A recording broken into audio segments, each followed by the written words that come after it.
আমলের মাধ্যমে সুন্নি হয়, আমলের মাধ্যমে আশেক রসুল হয়, আমলের মাধ্যমে নবীর আদর্শকে বাস্তবায়ন করার মাধ্যমে আশেক রসুল হয়, সাফার কারণে হয় না।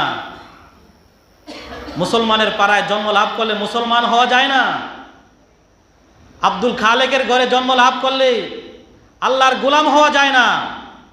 আমাকে আপনাকে আল্লাহ রাব্বুল আলামিন যেই বিধান দিয়েছেন, নবীর যে তরিকা আল্লাহ রাব্বুল আলামিন আল্লাহর রং ধরার জন্য নবীর তরিকাকে সামনে রেখেছেন, সেই রং ধরার জন্য চেষ্টা করুন।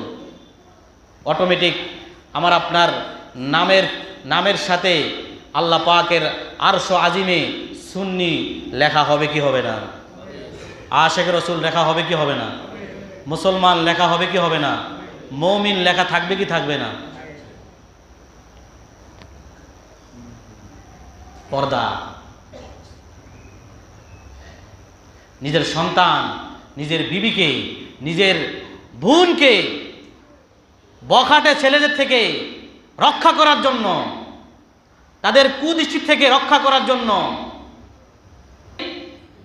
গাছকে মন্দ লোকের দৃষ্টি থেকে রক্ষা করার জন্য যেরকম গাছকে হেফাজত করি, আমার আপনার ঘরের মধ্যে যে গুপ্ত ধন আছে, যে বিবি আছে, যে সন্তান আছে, যে মেয়ে আছে, যে বোন আছে, এই বোনটাকে রক্ষা করি, আমার আপনার বিবিকে রক্ষা করার জন্য বাড়ির ভিতরে পর্দার ব্যবস্থা করি।